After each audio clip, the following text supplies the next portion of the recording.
The views, comments, and opinions of the following program do not necessarily reflect those of Morris Media Studios, MorrisMediaLive.com, or its affiliates. Listener discretion is advised.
Greetings, greetings, greetings, and blessed Valentine's Day. Welcome to Faith Without Borders.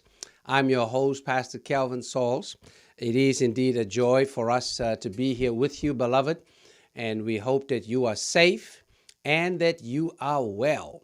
And as we continue our time together, this journey, having this progressive and prophetic platform to see how we can invite thought leaders to come and engage in the critical issues, of our time, in thought-provoking as well as solutions-driven ways, dialogue, courageous conversation, and we're doing that, of course, with a focus on, Los Angeles, the United States, and indeed the world.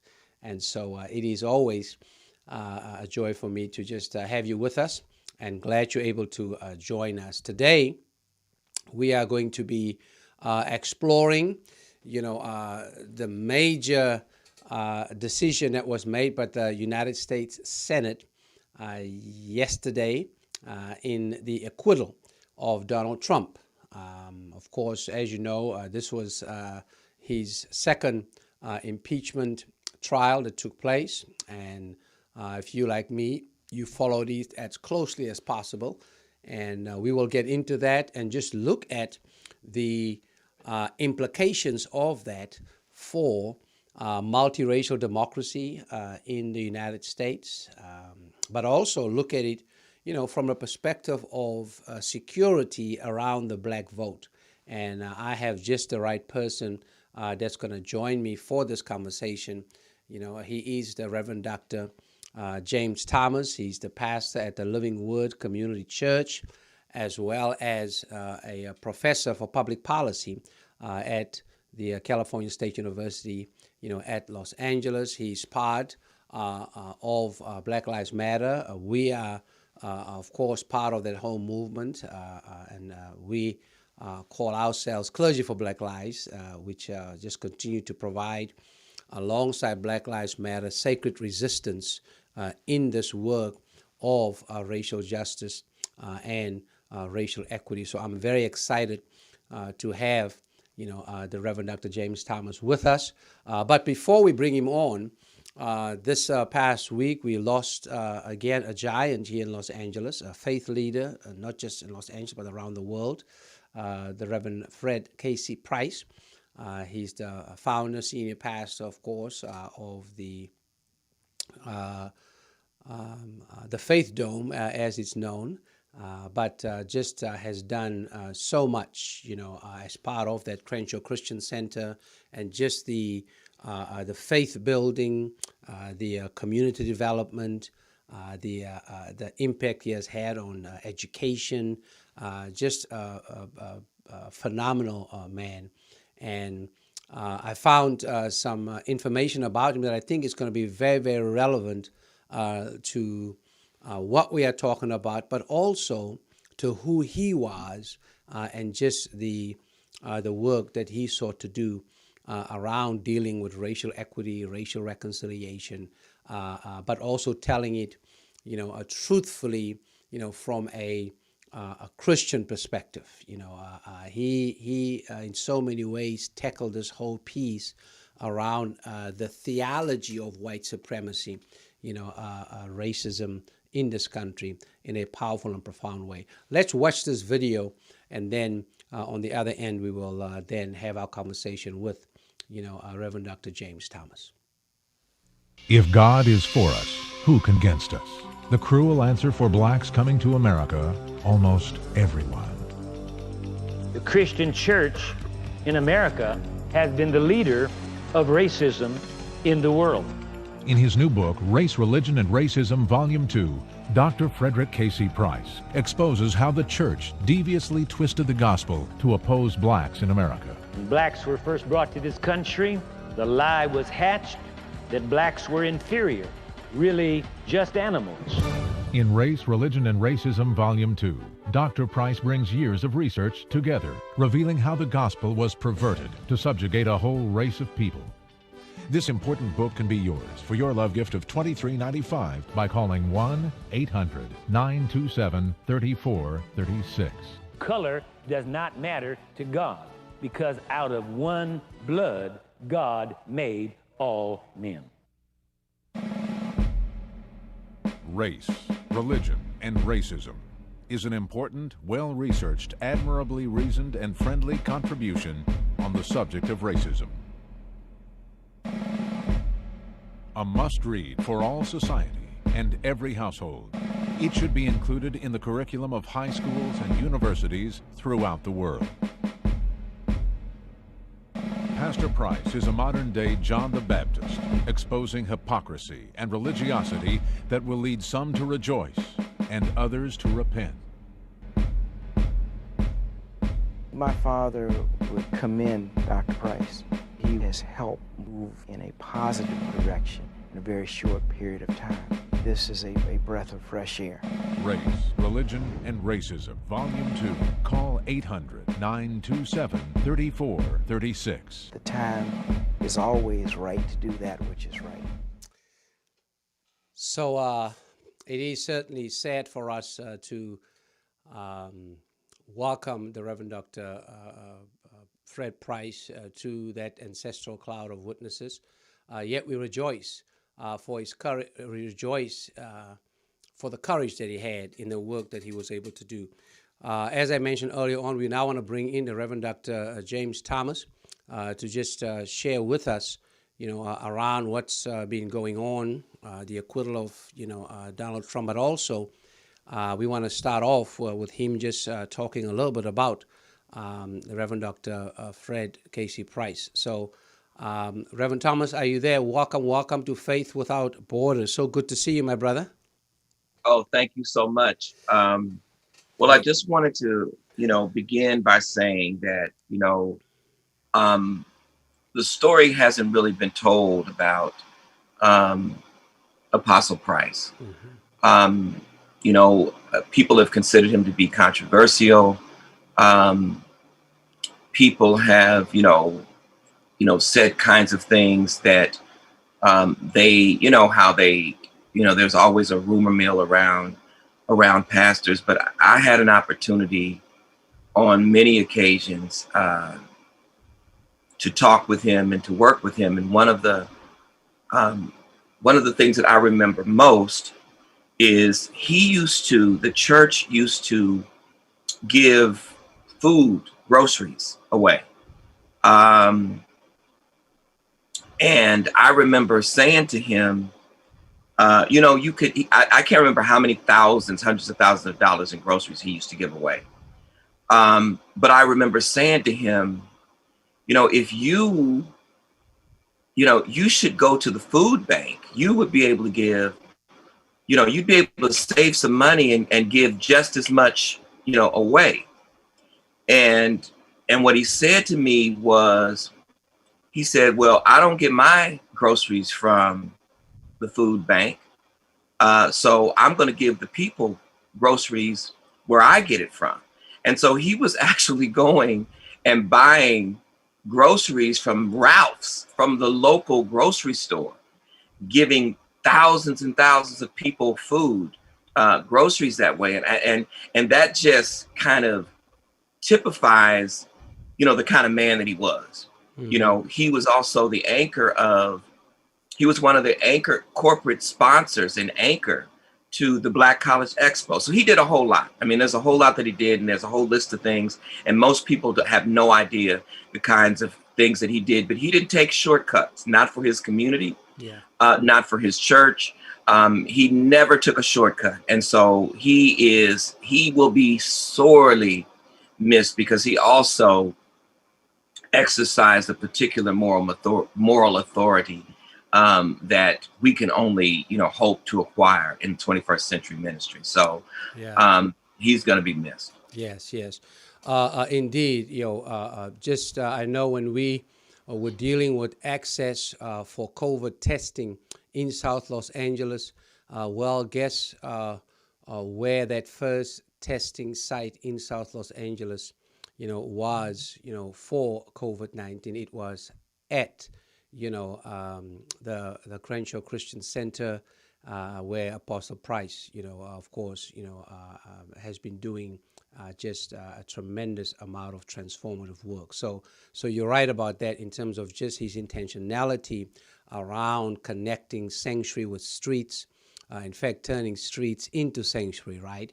And making sure that the pulpit, gets to the pavement in terms of just serving the needs, of people. I showed in the clip, of course, his work around race, religion, and racism, and of course that was some powerful work, especially how he framed it around the foundation of how American Christianity has described or has created a narrative about our ancestors. Say a little bit about that and the work that he has done in that field, because we find ourselves again going around the same mountain, if you will, right again. Mm-hmm. And that's absolutely true. I think he had somewhat of an awakening in that regard, because I can recall when he did that, and I also can recall that he lost some very high-powered friends as a result of doing that work. But it's always been something that I think that was on his heart. Mm-hmm. Because I remember the first gang summit. He had a huge gang summit at his church, and I won't give the details about it, but what I thought was so very interesting is that he hosted the gang summit, and he allowed other people to share the platform. I don't even think he spoke. But he was very, very involved in the community. And that just is that was, I think, the culmination of what he considered to be his life's work, because he'd accomplished quite a bit. His church is housed at, he bought the old Pepperdine building. Mm-hmm. Or not building, but, the entire university, the whole campus. That's right. The whole campus. He bought the entire campus, and he was always one to talk about cash. And people can say whatever they want, but he was always one to talk about cash and the importance of paying. Being able to pay with cash, or being able to pay things off. So he was a great example, and he didn't squander the resources that the church had, and so. It's just his work is just phenomenal. It's phenomenal. Absolutely. Yes. Yeah, certainly, and we'll continue to see how we can allow him to be the wind beneath our wings, as we continue, to face this challenge, in the United States, around, a religiously motivated, ideology, called white supremacy that continues to facilitate policies, that contributes to the drivers of disparity as it relates, to Black, Indigenous people, Indigenous and people of color, in this country. And yesterday, or this whole, trial and what happened, on January the 6th, certainly the culmination of it was yesterday when once again the so-called world's most deliberative, body, the United States, Senate, the Congress, right, chose to turn a blind eye to one who sought to, refuse accountability, and as a result of that, wanted to maintain authority and wanted to do that by way of autocracy. Give me your thoughts just around the acquittal and how do we get to that, and what does that say about what the United States of America is about? Right. Well, the first thing that I will say is, every time I hear someone mention insurrection, that was not an insurrection. An insurrection is what our people did and what our people have been doing around the world in their fight for freedom. It suggests that there is a degree of oppression. Those were not insurrectionists. Those were people that was a failed coup. So I think we have to use the right language when we think about this, and when we talk about this. That was a failed coup. In coups, you seek to install your person over the will of the people, and that's what they sought to do. But because they are white, they are borrowing language, borrowing the impotence of a movement. We are oppressed white folks. And so therefore, let us storm the Capitol, and we expect that we will be treated with respect and dignity. In fact, we expect our police officers to allow us and our military to allow us to do so. And so that was far more planned than anyone wants to give credit to. It is an indictment on both the Republicans and the Democrats, because Donald Trump has been fanning this flame since he was elected. He was used by white supremacist America and white supremacists around the globe to ensure that he could usher in or maintain white supremacy for another 50 years. He was able to do that on the Supreme Court. He was able to do that by appointing several federal judges. And so he needed to make sure that his base understood that he was willing to toe that line for them. And so what he didn't or what America didn't realize, was that they are actually as crazy as those of us on the left have always said they were. They've ignored the violence that have been perpetrated against Black Lives Matter at Black Lives Matter protests on every hand. You know, they have ignored the violence that has occurred and the takeovers that have occurred when armed, quote unquote, patriots have stormed capitals around this country. I mean, so there's a lot that they have been ignored, and the issue is that the Democrats, when it was politically expedient, decided to take action. Now, they should have got him out the first time. And so I just want to talk really quickly about just this whole technical, he got off on a technicality. That is a lie.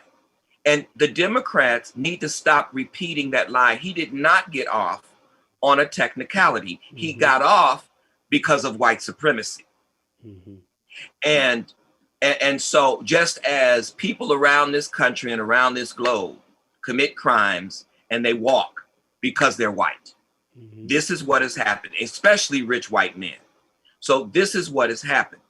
If the grand jury decides, and that's the role that Congress played when they wrote the articles of impeachment, they decided that if a grand jury decides that you need to be charged and tried, guess what? You need to find some defense for yourself. You can't then use, well, they didn't have the right to charge me. No, the evidence ought to show that. And so at the end of the day, while they're saying this was unconstitutional, it absolutely was not unconstitutional. And it just amazes me that, you know, when wealthy white men open their mouths, everything that we know just goes out the window. You know, to suggest that these people, I mean, first of all, you want to tell me that two lawyers who have no expertise in the Constitution. Now, I got a little expertise in the Constitution. I'm not a lawyer, but I teach. You talk about impotency, right? And incapability. Exactly. A personal attorney. And that's why I tweeted, I said, Larry Parker, where are you? Larry Parker could have did a better job than that. You know, and so this is what is laughable. What is it's kind of like me going to a medical doctor because I have appendicitis, but the doctor is really a psychiatrist or a psychologist or a professor. It just doesn't make any sense. And so for them to try to convince us, I mean, it makes, I'm never at a loss for words, Pastor Sauls, but I'm just at a loss for words. But I'm at a loss for words because I am so glad that white people, particularly white men, have now been exposed for all the world to see. All the world can, I mean, they have ruined any semblance of belief in their superiority. And I love it. That's the part that I like. You know, anybody who would argue that these people are superior, they need to have their heads examined. This is just white supremacy on steroids. Yeah, I wanna draw the contrast between, of course, you know, how white supremacy, you know, of course, is an indictment or a threat even to the humanity of white people, right? While on the other hand, if you don't look at it like that, you come up with a lot of excuses to maintain the power or the illusion of power that white supremacy gives you by talking about white fragility. That's been kind of the in thing right now, that folk been talking about white insecurity, white infragility. That's why this politics of fear, you know, works so well. how do we speak truth about both those? Speak truth about, how white supremacy lowers, the standard, for white folk, as well as, basically puts a dagger into white humanity, right? While on the other hand, this lame excuse, around fragility and insecurity around that. Help us just, and how do we deal with it? Because the latter one, fragility, continues to facilitate, how laws are being made, how policing is being done, right? How immigration laws are being, enforced, cages, right? Et cetera, in terms of children at the borders, because it's all about this feeling or sense of fragility and insecurity, right? Yet on the other hand, you still have this threat, to the humanity of white people, which is white supremacy. Well, I'm pretty radical in my thoughts sometimes, especially when it comes to white people. And, and it's not that I don't love them. I have to love them. I have to love everybody. That is my call. But I got to also tell them the truth. Yeah. And so the question that I think that we have to ask first is, are they capable of being humane? Mm-hmm. And that may sound mean-spirited, but it's not at all. Because I don't think that you can do the kinds of things that white people have done and continue to do to people of color, and be humane. Mm-hmm. I don't think that and I think so when they talk about their fragility, I'm wondering, it's like when you do something wrong, all of us have been kids and we've done things that our parents didn't want us to do. We were always kind of looking over our shoulder, hoping that they didn't find out. Mm-hmm. And so there was a sense of insecurity. And some of us, would go as far as to create this whole narrative before they even asked us about it. And so, when I look at white supremacy and the role that it plays, I don't think that you can kill and maim and oppress and do and deny the basic humanity of Black folks in particular, mm-hmm. for over 400 years and there not be a consequence. Mm-hmm. I don't think I could go and kill thousands of people and consider myself humane and not deal with that. I think that anyone who takes a life, I think that anyone who harms someone else, I think it has an impact on your psyche. It has an impact on, how you view the world. And so I think the question that we have to ask about white supremacy, and I call them whiteaholics. Mm-hmm. White supremacy is so much a part of not just white people, but all of the institutions that they create, mm-hmm. and all of the spaces that they occupy, mm-hmm. that it seeks to destroy them in the same way that alcoholism or drug addiction right. does. Yes, yeah. But it doesn't get that kind of attention. They have to have some kind of mental health issue that is driving this behavior. And I think because they are white, we excuse it away. Yeah. I mean, just like we excused what was at the Capitol. Yeah. Mm-hmm. If those had been Black people at the Capitol, beyond just them being slaughtered there, if they would have happened to have made it home safely, can you imagine the narrative around that? Can you imagine the things that they would be saying? They would not have been escorted out. No one would be saying that somebody revved them up to do that. Right. They would hold each one of those people, responsible. If that was Barack Obama, mm-hmm. they would have arrested him before he could get off the stage. Right. Yeah. And not just this. I mean, it's the same thing around, what happens, when it comes to, how Islam is viewed and how, they've gone after imams, you see, right. because they said this is what they've preached around that.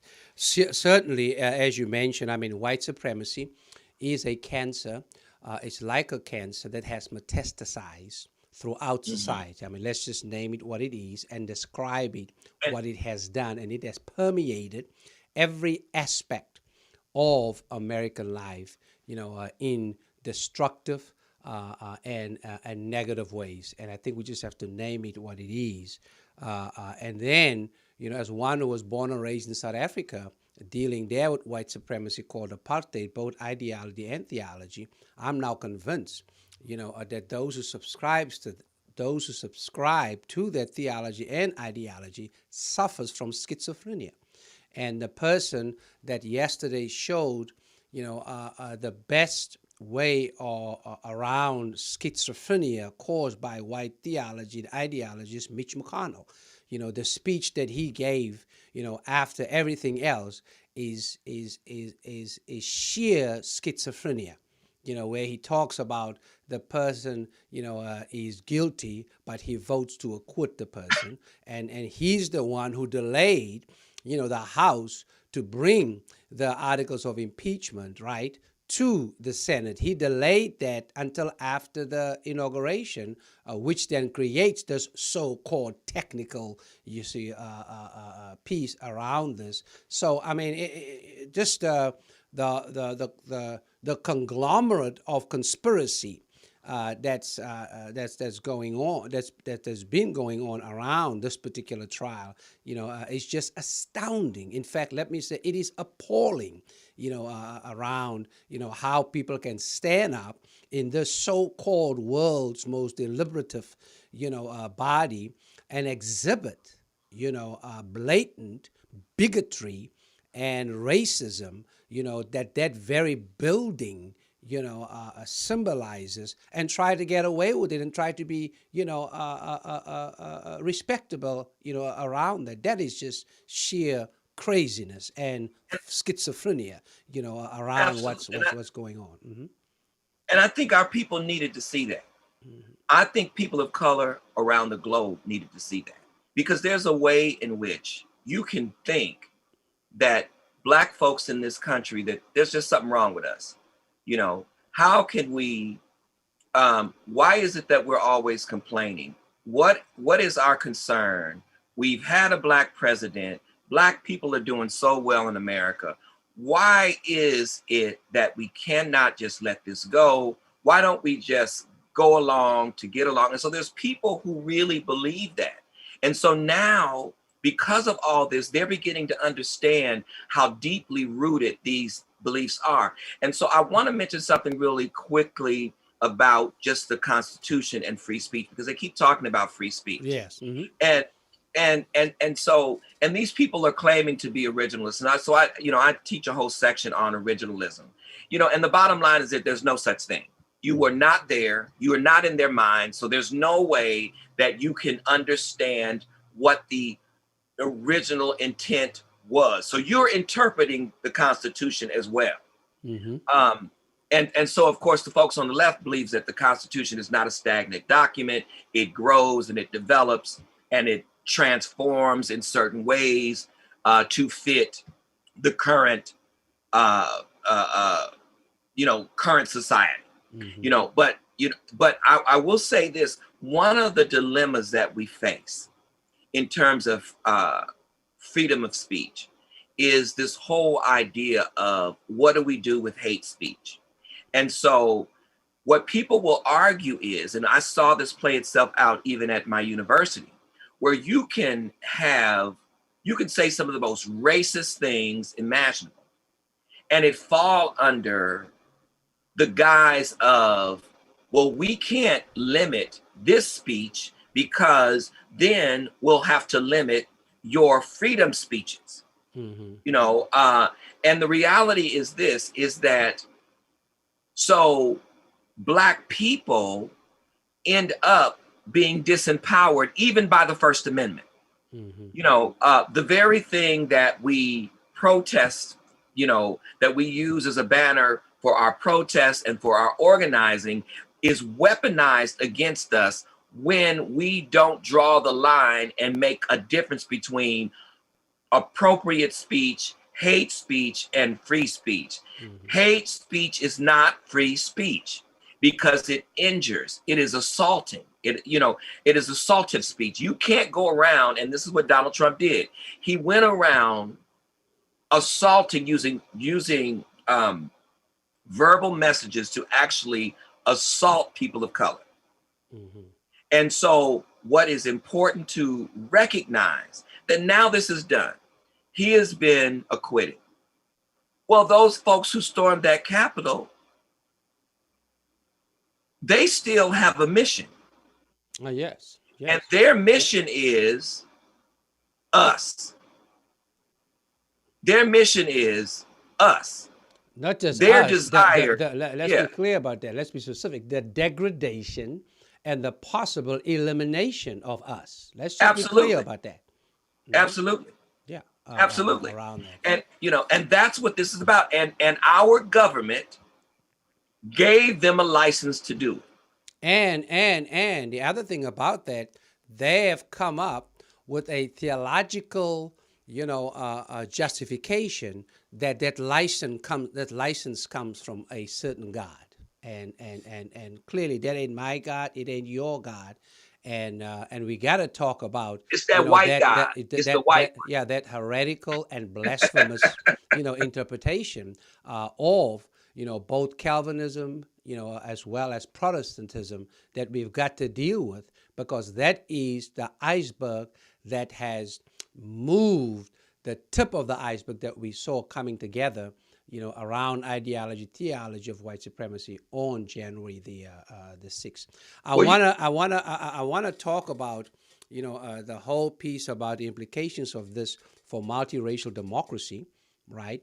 As well as the security of the black vote. But before I do that, clearly we must give credit, to the impeachment managers. I mean, they did an extraordinary job, a phenomenal, job, and we must give credit where credit is due. However, they also followed a particular strategy that, and no one ought to be fooled, that was outlined, by, by Nancy Pelosi. I mean, that's just, and that is, of course, probably expediency, of course, connected with quality. But this whole piece about not calling witnesses, right? Why not call, Officer Goodman as a witness? Why not call Mike Pence as a witness? And then, what surfaced was this phone call, between, the minority leader in the House, Kevin McCarthy. Boy, that last name, I cringe just at that last name. My gosh, that just tells you the link, that we're dealing with, of who he's sitting with and who's sitting in, Congress. But anyway, that's another show for another time. But anyway, so Kevin McCarthy, I did say McCarthy, right? The call that he had, with Trump, while all of this was going down, that just surfaced, around that. But tell me just a little bit about your thoughts, around, the particular strategy that was followed, and did the Democrats play their full hand, or did they just choose some of what they had in their hand, and how did that play into just the fact that the Republican senators, they have just become immune to truth, to facts, et cetera, et cetera? Well, a couple of things. Who was the standout at the trial? I remember tweeting, "Black women over everything. Black women are saving this country yet again, yet again," and because Black folks have real skin in the game, and this definitely impacts us, because we know that regardless to how successful we become, we have family members who will forever be impacted by the kind of white supremacy that was displayed in that room. I don't think that that they did all they could do. And this is one of the things that I've been saying before. These people are millionaires. Let's be very clear. that the majority of folks who represent us, the majority of them are millionaires and billionaires. And so a 30% tax cut, guess what it does? It helps rich Republicans and Democrats alike. So you can't be frowning too much at, when you got a tax cut. You can't hate this man that much when you got a tax cut that's substantial, because there are people who voted for him specifically because of the tax cut.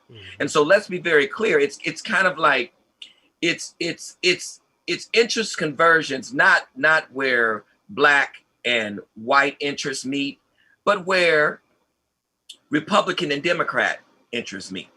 And so, at the end of the day, it was all politics to me, and it's supposed to be, because it was a political question that they were trying to answer, but they were trying to use legal means to do so.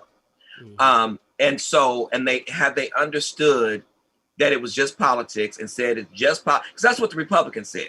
They let you know this is just politics. We're trying to stay in power. We don't care what you all are saying. We don't care who died. This is just politics to us. We're not lawyers. We're not even going to bring a lawyer. We're not even going to bring a real lawyer. And I'm not saying, I don't mean to be rude. We're going to find the most incapable, to come and We're going to get, and somebody said, listen, brother. Somebody said, I think I know that lawyer. I said, well, if you had an accident in Philadelphia, you probably do. An ambulance chaser. You brought in an ambulance chaser for the most important. I mean, it's just, and this is the thing. No one else wanted to risk their license. That's why he couldn't get a real constitutional lawyer to represent him, because they're not going to risk their license for Donald Trump. Rudy Giuliani is going to lose his. I don't know how he ever got one to begin with, but I think the thing is that, if we argue, the only way that we could argue that Donald Trump, that the Democrats really wanted him out of office, is had they done more in the first trial. Now, I had a mock, before he was even impeached, my class looked at the things that were being said. They determined, it was a mock trial, impeachment hearing. They determined that he should be impeached. They impeached him, they convicted him, but they did not convict him on abuse of power, what he did with the Russians. They impeached him on the real allegations of sexual assault that are pending. See, the issue that they kept making before was another process issue. He hasn't really committed a crime. Now, just the Democrats had to be smart enough to know that they would make that argument. You cannot argue that because somebody, if I committed a crime and then I get elected to office, you can't argue that that crime that I get off scot-free, that you can't prosecute me because I'm the president. You don't get to, and this is what they're saying. Basically what they're saying is that the presidency gives you a right in the first impeachment hearing that even though you have been accused of rape, because you're president, those charges can't be brought against you. In this last trial, they're saying, well, now that you're no longer in office, though you were responsible for 7 people dying, we can't hold you accountable for it. This is what they're saying. Right. And so I cannot, I'm not saying they didn't do a good job, but no one, if I were a member of Congress, I wouldn't have left that building until that man was convicted. Yeah. There would have been there'd been some kind of civil disobedience that the elected officials could have participated. There would have been something, because this man has killed people. He has killed people. He has been responsible, but he ain't killed no millionaires and billionaires. Right. So, He killed working class folks. So I think one cannot miss the fact that there was a particular strategy and tactic, that the Democrats had.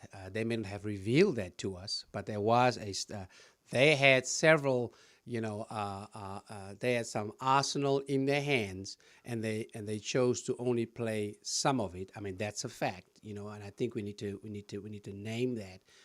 And one of them is, of course, calling, witnesses. But it just shows us, Reverend Thomas, that political expediency will never get us to the root causes, of racial inequity. That's just what it is. And part of new liberalism is to look for the quickest way, to appease, or get some solutions, but to not. Well, let me say the quickest way to get to reformation and not transformation. That's Right. really what's playing out here, by way of neoliberalism, and we just have to name that. But that again is another show, for another time. But there is a black woman that's waiting on him in New York. I, There's another black. He can't get around the black women. There's another black woman that's waiting on him in New York. So, it's yet to be seen. And she ain't playing around. And guess what? I understand that. Look, I understand that she said she spoke like my father. If it's the last thing I do. And it very well may be, but that don't mean she ain't gonna do it because she's a black woman. If she was a black man, then I'd be like, oh, whatever. The fact that she's a black woman, it may be, if it's the last thing that she does, she is going to do her job. Yeah. She is going to do her job. Yeah, absolutely. So I want us to close out just because we cannot lose this whole piece around the security of the black vote, because January 6th happened because of this deception, the narrative, the deceptive narrative that Trump and the Republicans put out there around questioning really the vote of black people in several major cities. That's why they went after particular states, right? Pennsylvania, Philadelphia, Georgia, Atlanta, Wisconsin, Milwaukee, right? And Michigan, Detroit, so right. we cannot forget the racial lens that we ought to look through this. And that's why I'm posing the question around, not just multiracial democracy, which now, of course, has been, threatened because, this racially motivated ideology and theology is about white religious nationalism. Let's not forget that. Just close us out. Around what does it mean for the security of the black vote? As we move on. Well, I would say, first around the religious nationalism, you don't have white supremacy when you readily admit and accept the fact that Christ was black, that those folks that are in our Bible, that those were African people. That's the picture behind me. That's an early picture of Christ, and so that's the first thing. We have to stop with the lie. That Bible is not full of Europeans. That Bible is full of Africans. And there are significant, identical beliefs that run through Christianity that also run through the Yoruba faith. Now, I know we feel uncomfortable about that, but that's just the truth, whether we like it or not. And so, but this is the thing. We will disparage our own faith traditions that are indigenous in favor of a faith tradition that enslaves us. White Eurocentric Christianity was the foundation for our enslavement, and it hasn't changed. And so I never argue that white faith is the same as black faith, because they're not, that the black church is the same as white church. They're not. They're polar opposites. And so, and I believe, like the slaves, I don't even know if it's possible for them to be redeemed. I don't know.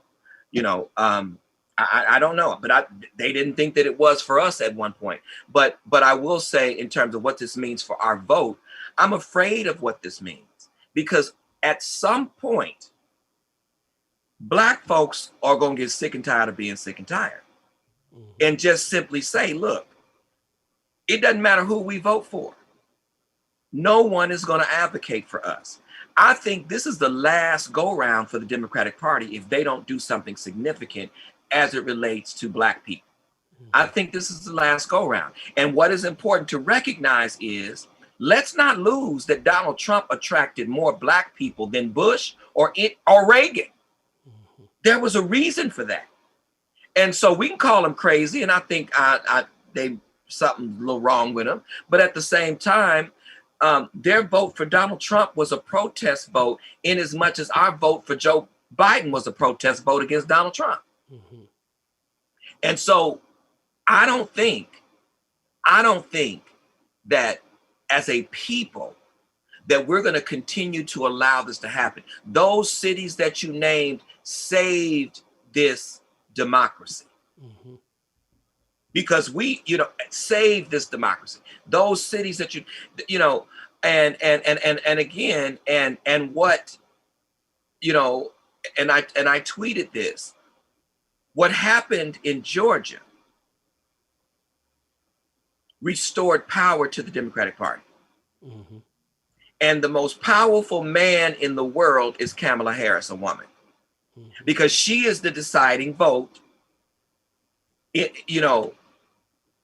And so it's important that we recognize that, and I want Democrats to know, this is the last time. And there's a lot of people who are thinking this way. This is the last time. Yeah. There's not going to be another time, because I don't think we're ever going to have. I hope we won't ever have a monster like Donald Trump again. Yeah. But we've dealt with worse. If we can handle Donald Trump, we can handle whatever else they have coming. But I think that people are, if yes, Joe Biden and Kamala Harris don't find a way to do what needs to be done for Black folks, I think the Democratic Party is going to have a very similar problem that the Republican Party now has. And maybe this will usher in a third party, which is what I think we need anyway. I think we need money out of politics, and I think we need a third party. Yeah. Thank you so much. Certainly, Dr. King said, it is, possible in history to be too late with the right answers. We certainly hope that does not happen, for us. But yesterday's decision certainly puts democracy, multiracial democracy, in the United States on a whole different trajectory. And all of that, because of this, heretical, and blasphemous theology called white supremacy that continues, to give white people the illusion of supremacy and Black people the illusion of inferiority. So let's just remember that. I can't help but closing out with one of our favorite, theologians and artists, James Baldwin, Reverend Thomas. He said, "It is certain in any case that ignorance, and I should add their arrogance, allied with power, is the most ferocious enemy justice can have." We saw that displayed yesterday around that. We want to remind folk that tomorrow night, Monday and Tuesday on PBS, Public Broadcasting Systems in the United States, we're going to be having a part series around the Black church. You mentioned the Black church is not just a tan version of the white church. So tomorrow, check out your local stations on PBS. Dr. Henry Louis Gates brings us, the 400-year history of the Black church, and it talks about the fact that Black folk did arrive here before Columbus, and they did have religion when they showed up on the shore. So I saw a preview, and it just, very enlightening, very empowering. Hey, Rev, thanks so much, man. You my brother. Absolutely, You are absolutely. my companion, accomplice. Lord have mercy. Much love, man, and blessed Valentine's Day to you and yours. I And wore the red just because it's Valentine's Day. well, I try, I try to represent too, man. But black love to you, and Same to you, appreciate you, sir. Same to you, sir. and we will be, right back with part two, of our time together. This is Faith Without Borders. I'm your host, Pastor Calvin Sauls. Stay tuned for part two. So, Pastor Sauls,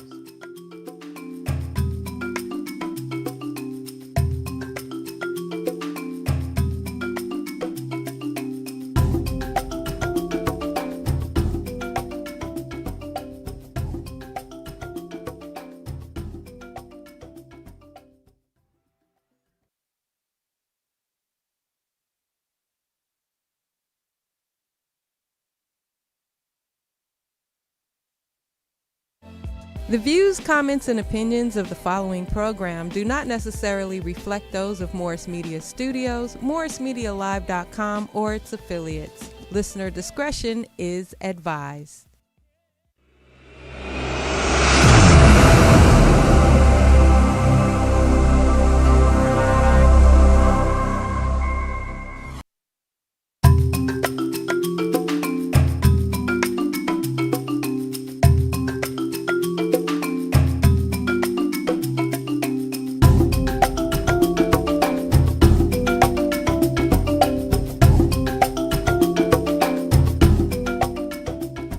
Blessed Valentine's Day to you. Faith Without Borders here. I'm your host, Pastor Calvin Sauls. So glad that you're able to join us as we seek to provide, this opportunity for us to continue our conversations. This is a progressive and a prophetic platform where we seek to bring together thought leaders as we engage in, a thought-provoking conversation and solutions-driven dialogue around the critical issues facing us, here in the United States and indeed around the world.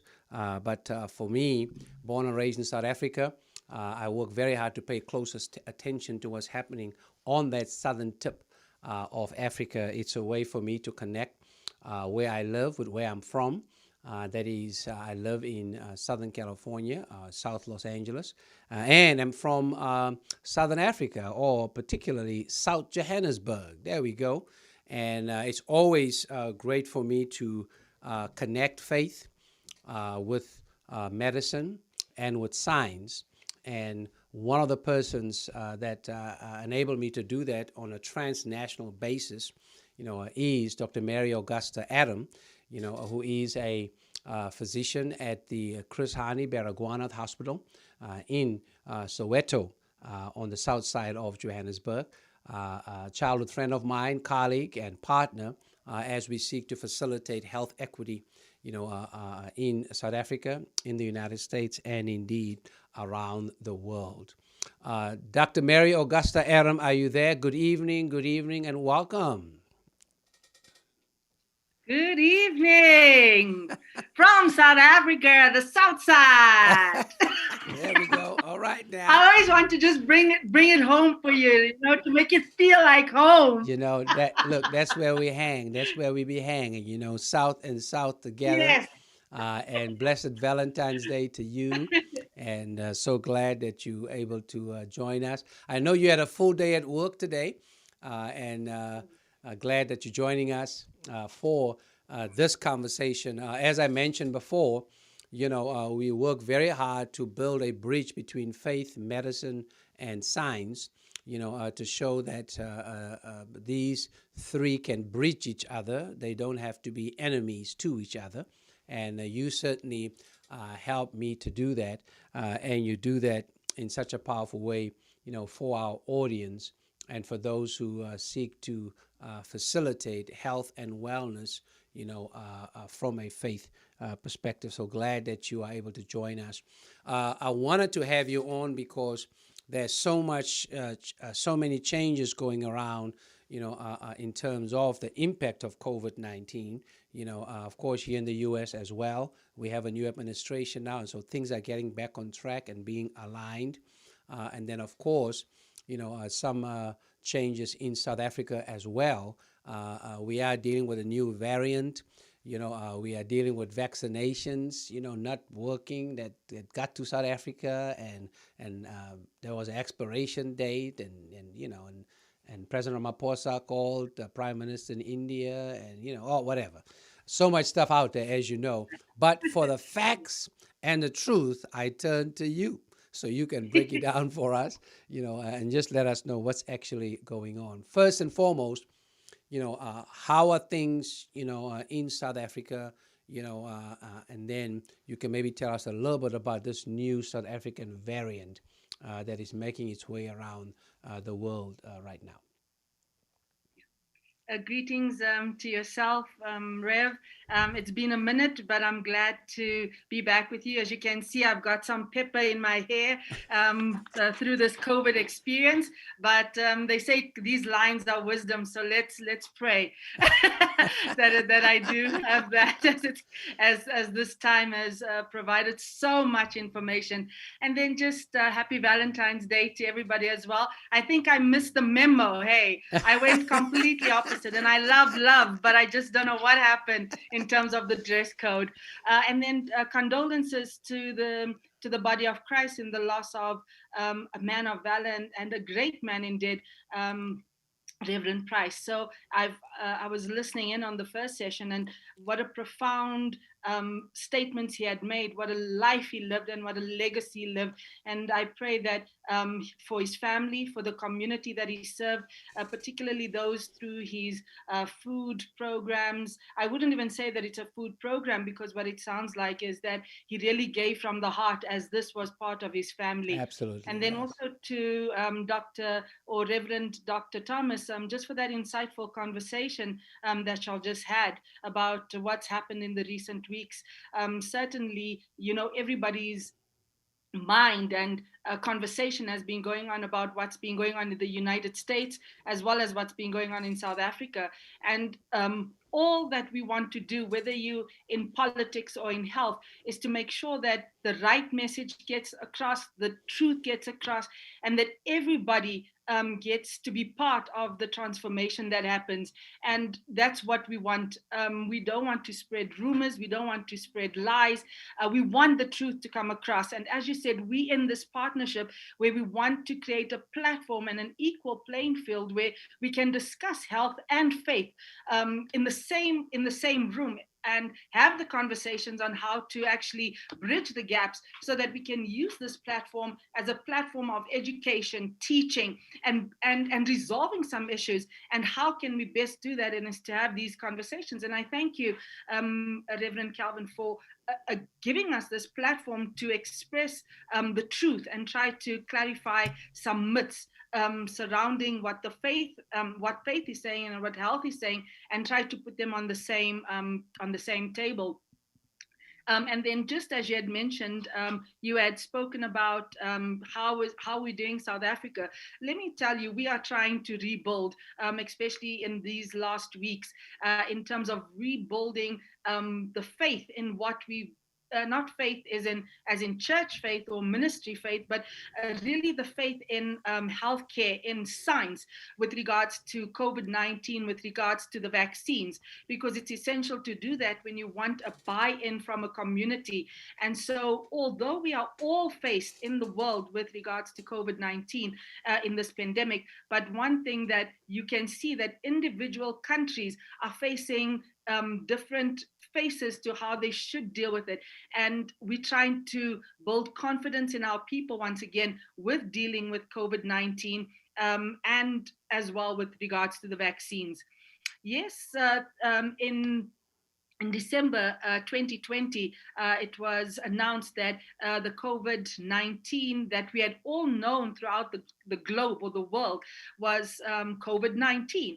And then in South Africa, it was announced that we had a mutation of the COVID-19, and that came through the COVID 501 V2, which is the V2 for the variant, and just the name is in that of 501.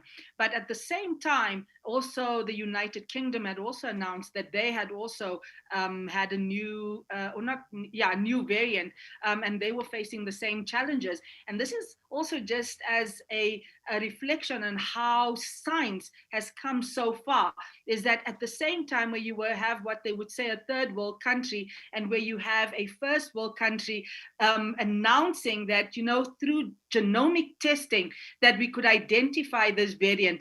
And we in South Africa had identified it through our national laboratories, and again, a partnership between private and public to identify, as these testing swabs were being done, they were monitoring what is this virus doing. And that's how we came about knowing about the new variant that we have in South Africa. And so we can commend and compliment. They wanted to come out at the same time. We want to commend and compliment, our genomics team, not only starting at the end of looking at what is happening with this virus as it's continually to develop across the world, but as these test swabs were coming in from March, they'd been already, February, March, they'd been already starting looking at how is this virus mutating. And this is basically what happens in science when there's a new virus and a new bacteria. You want to see if there are variations as it's going throughout the communities, because they are bound to change. And the reason they do that, the reason they want become variants in itself, is because it wants to survive. Mm-hmm. And it wants to be the fittest of us, of the survivors. Mm-hmm. So that's why it wants to do that. And so that's what makes now coming into the discussion vaccines an important one, especially when we're looking at this COVID that has reached the world. So we need to now understand how are we going to target this, and actually, and that's what dictates genomics as well as the vaccines moving forward. Wow, I tell you, that was a whole. I've tried to keep up with all the new words you're giving me over there, but I'll have to watch this show again just so I can go a little slow, put it on slow motion. But let me thanks. Sometimes I'm trying to slow it down. Thanks for that. That was just very, very helpful and insightful for us. Really wonderful to hear that the public-private partnership. I think that's very, very important for us. Tell us about, what's the relationship between, mutation and replication, and what role can the vaccine play in kind of, challenging, that, can you just kind of help us just understand that, a little bit? Yes, so they're two different terms in science. And replication is just how the virus gets into the body, into the cells, and then how it actually then finds its way to then multiply in a way. Replication, if I can put it in a way that's easier to understand, it's a multiplication in the host, and that causes one then to, or allows for the virus itself to actually then continue to survive within the host. And then not only that, but as it leaves the cell, it then allows for it actually then to be transmissible. So that's what again allows it to be to survive. So replication, one could almost put it together as multiplication. So it gets into the host cell, uses this the host cell's DNA, RNA, and then replicates within the cell, and then goes out of the cell into the cell itself, and then all that genetic material within the cell that actually then comes together, it goes towards the cell wall, and that cell wall creates another cell wall, and it bursts out into the tissue that is most favorable. For example, with COVID-19, that would be the lung tissue, and for those who are more science inclined, those are the type 2 pneumocytes within the lungs. So these there's other cells in the body that actually also would be able to do this replication, and this looks at the ACE2 inhibitors with ACE2 receptors within the body. But with COVID-19, to be specific, the target organ is particularly the lung. Now, when we come to mutation, that's where you have in the cells, in the replication process, there's actually a default that happens or change within its structure, in the DNA, in the RNA structure, and that then actually leads to a mutation. And then when we're talking about vaccines, so when we initially see what the virus looks like, it has a particular pattern, and so that pattern is what we then use to actually create the vaccine. Now, when we look at the mutation, then we have to now look, does this vaccine actually mimic the same pattern? So yes, vaccines, there are different ways of making vaccines. Either you can make a vaccine from the virus itself, but a deadened part of the virus, or you can genetically make a part of the virus so that it mimics the virus. And then, so those are the types that one can look at. In the COVID-19, we actually have three sort of types of structures that one can look at, which is the viral vector. So it's where you actually have a harmless part of the virus, it's genetically made, or an mRNA, so that's a messenger RNA of the virus. And then that one is where the RNA itself instructs our cells, now the host cell, to actually now produce antibodies towards the virus. And then you get what we call the inactivated, as I mentioned, a sort of like a attenuated, or what some would actually call a dead particles of the virus, if I can put it in simplest forms. And so that's how so we make it according to the pattern of the virus. So if it mutates, then the pattern has changed slightly, and therefore the vaccine has to accommodate for that change. I don't know if that's clear enough. Yeah. No, that actually makes sense, which really, underscores the importance of being vaccinated. That vaccination has got absolutely nothing to do, with what the Bible says or what your faith says. It is factual and scientific around how to strengthen the body or to arm the body, right, to fight both mutation, manipulation, replication, of COVID-19. I think that's very, very important to establish, and that's why I wanted to ask that question, around it. Now we know to that. When you're talking. Go ahead. Sorry, when you're talking about that, vaccines, yes, the aim is to look at different sites that one can actually hinder or stop the virus. So you can get at different points. And particularly with the COVID-19, you're looking at the entry points. So on the COVID, it has spike proteins. Mm-hmm. So, and those spike proteins bind to the cell, the host cell. So you want to see if you can use a medication or a vaccine that can actually inhibit at certain points. And so that's where it comes to replication, because you want to actually stop it at certain points. So then that's what science does. It sees at what point will we effectively stop a particular virus from actually getting into the cell to replicate. And then if we can stop replication, then that means we can also in part stop mutating. And how the aim of actually stopping mutating is, like particularly with COVID, you can see that there are clear guidelines to say, if we stick to the non-pharmaceutical interventions, which is hand washing, social distancing, wearing masks, that is an initial part to actually stop mutations. Why do I say that? That is because the more the virus gets to move from person to person, what does it want to do? It wants to survive, because everybody has its own, each host has an immune system that can help stop the virus in that particular host. But in some individuals, they don't have the capacity, the immune system doesn't have the capacity to do that. So then it allows for it to move from one person to the other in variant forms, whether the person is asymptomatic, mild symptoms, moderate symptoms, or severe symptoms. If they're passing the virus will want to survive. And so the more it moves, the more it will mutate. And that's why we need the vaccine in order to try and stop it as quickly as possible from moving from one host to another, so that it doesn't replicate. Right. So really the virus has nothing to do with the Antichrist.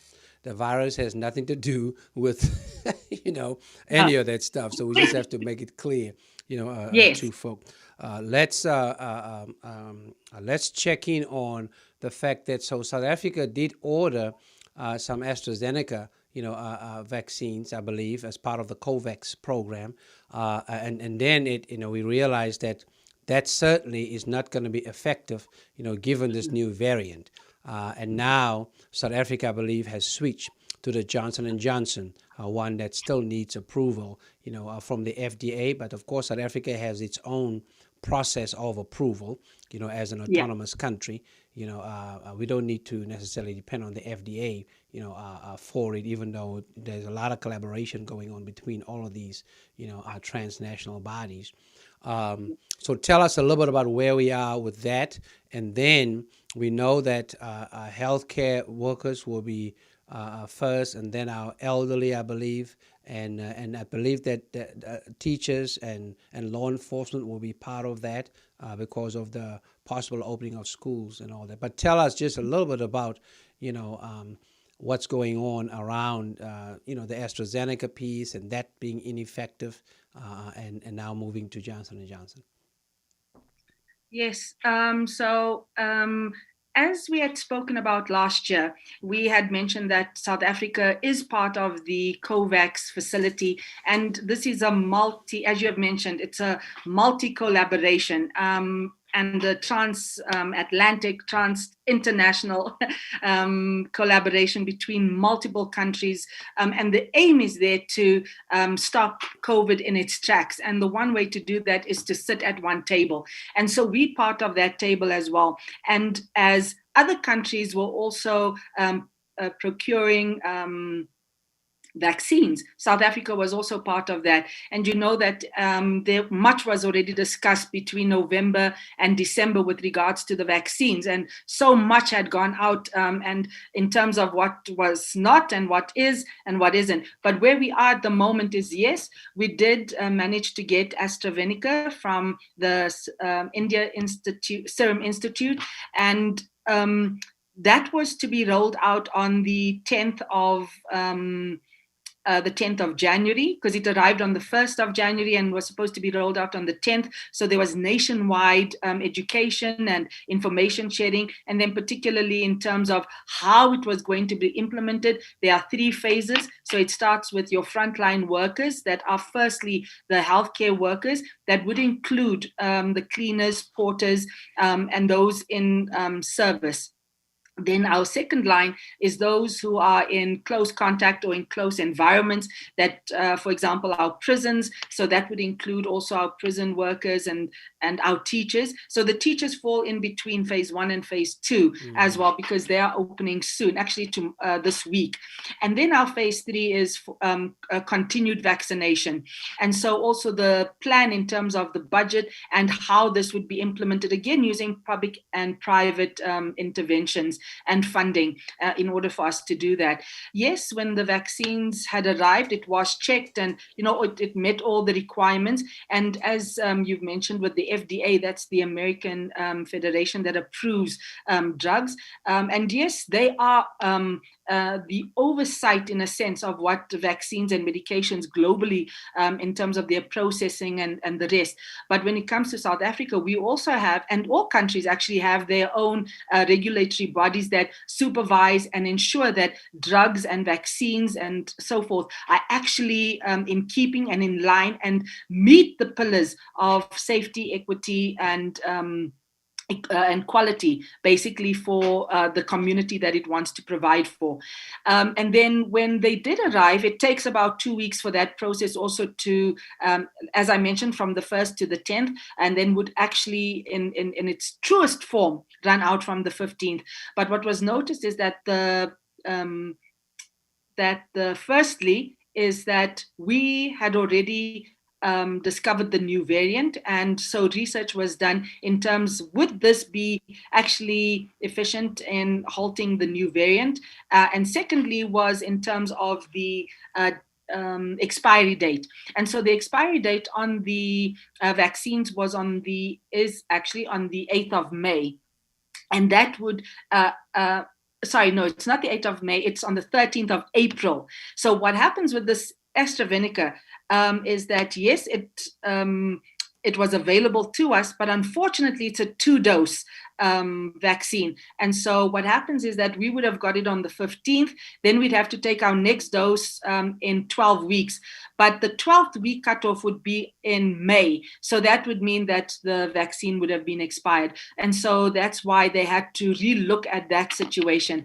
The second part of it was that to show that in a trial that was done also in South Africa, that yes, it was not effective in mild and moderate disease, including hospitalization of patients. So the efficacy there was a concern. And so that's why they had to halt the rollout and then continue with its task of actually getting another virus. And surprisingly, when we shouldn't actually say get another vaccine, sorry, I said virus, get another vaccine. We must understand that Johnson & Johnson have actually been in the forefront of doing, when they were looking at vaccines and implementation of vaccines, it was actually in South Africa that we were also part of the cohort in terms of the studies, international studies that were happening. So we got the privilege of actually, or Johnson & Johnson got the privilege of doing the tests on both the COVID-19 and the new variant. And therefore, in the phase 2A part of it, because there's different phases to the vaccine trials and studies, found that yes, it is there's some efficacy to cover for that, because our main aim is to make sure that we protect and stop the COVID-19 in its tracks, both what we had known as the strain globally and the one that we're currently facing now, which is the 501 V2. Absolutely. That's very, very helpful for us. We want to close out by just checking in on the fact that vaccination is just going to be so critical. And of course, there is talk about the fact that we may have to take this now annually, just like the flu shot, or not, as they continue to do research on its efficacy. And of course, as the virus, mutates, and looking for, different ways to attach itself, to our cells. But one thing is clear, that this certainly is a national security threat, and we are very, very concerned about the fact that the UN Security Council, hasn't had any meeting, around this. We know this is health related, and of course it falls under the purview of the World Health Organization. But because it has just shut down, economies, and therefore increased, the lack of security, but also, how it has left so many countries vulnerable as a result of this. Certainly, the silence of the Security Council of the United Nations is quite disturbing, if not appalling. And so we would want to hope that at some point, there would be, some word from them around, how to, look at it from a security, perspective. Also, we cannot vaccinate the global north, without also vaccinating or making sure that the global south gets vaccinated, because this, virus is airborne. And I mean, it reached the South African variant reached the United States without anybody having traveled, to, South Africa around that. So this virus is not a respecter of borders around that.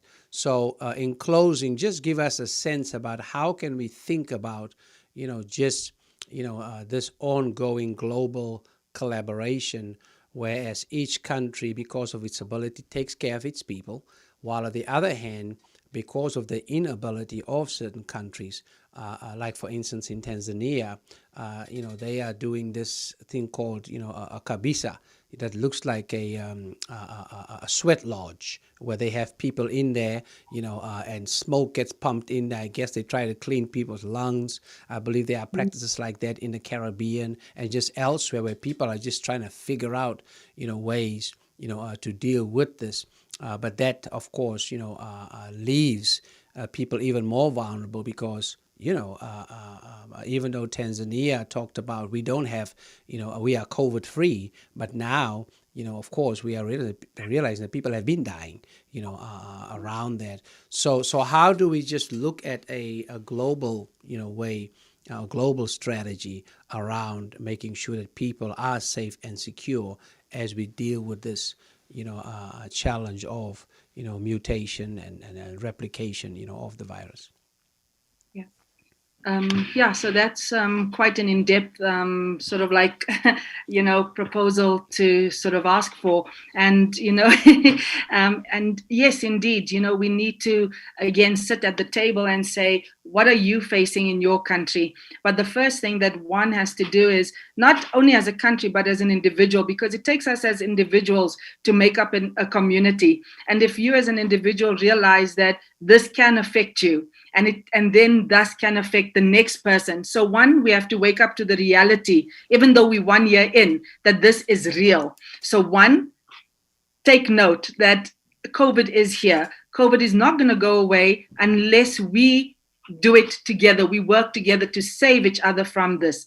Number two, from a global perspective, when you hear about COVID, when you see COVID on the news or anything regarding COVID, take it to heart, because that's some valuable information. And yes, some of the time we often giving you the negative with regards to COVID, because it's not that we want to scare you, but we want to give you enough information to make informed decisions. So again, this comes down to the individual to say, let's take the information, don't switch the channel, don't change the channel to better music or anything like that.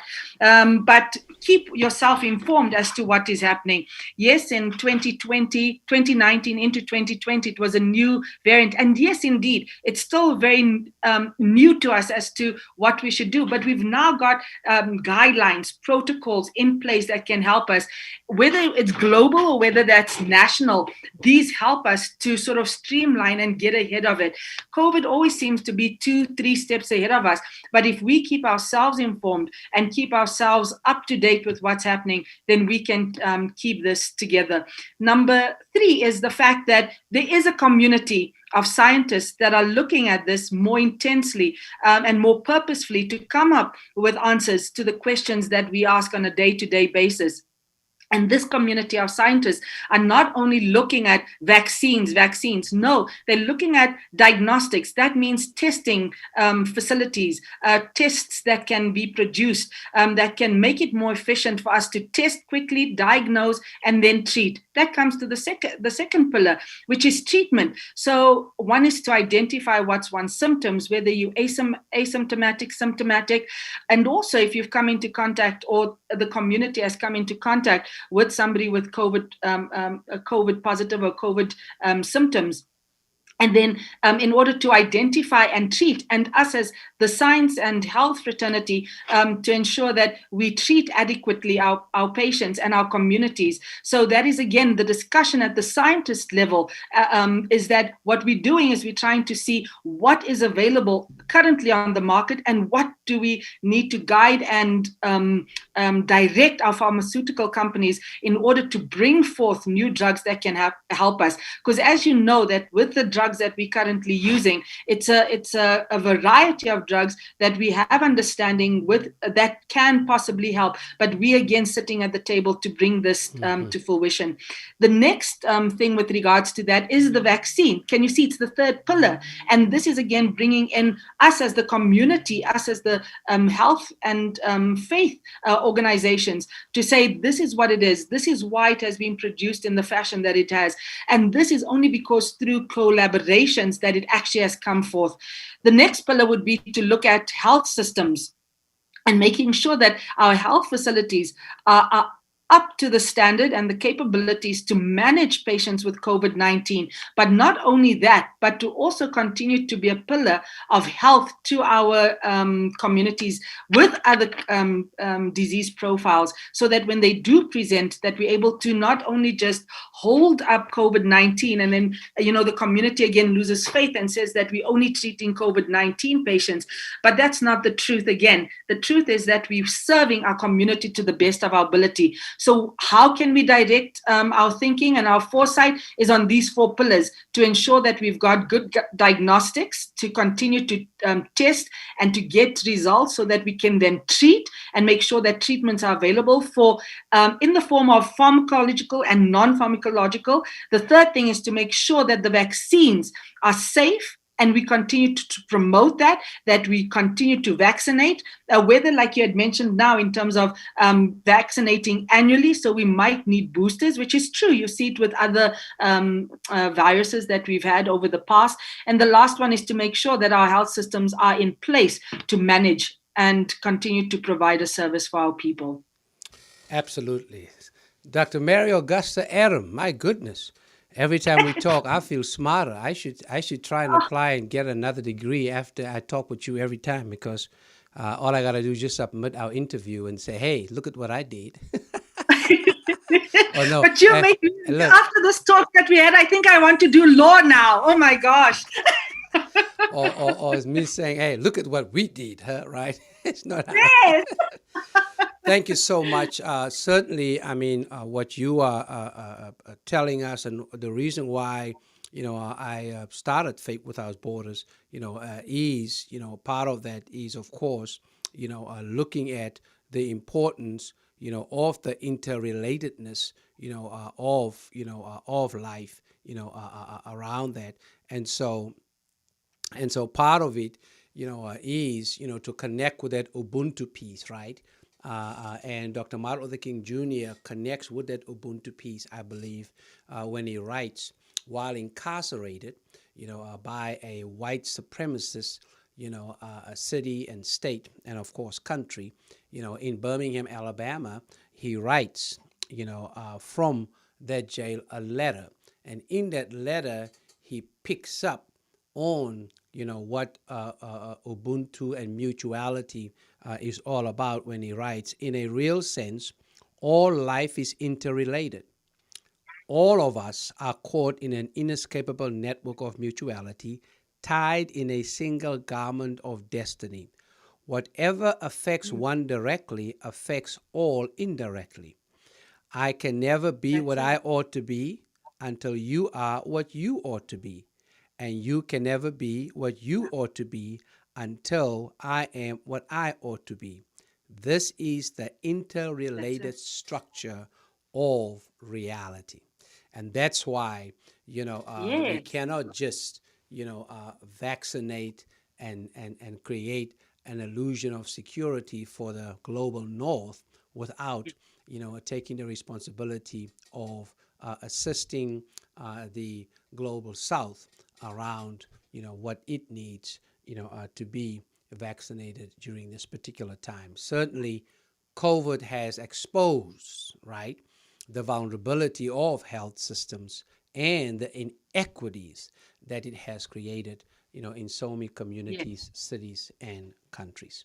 So thank you so much for joining us. So glad, and sending prayers to you with the work that you're doing on the front lines, and appreciation to all of our frontline and our healthcare workers, in South Africa, in the United States.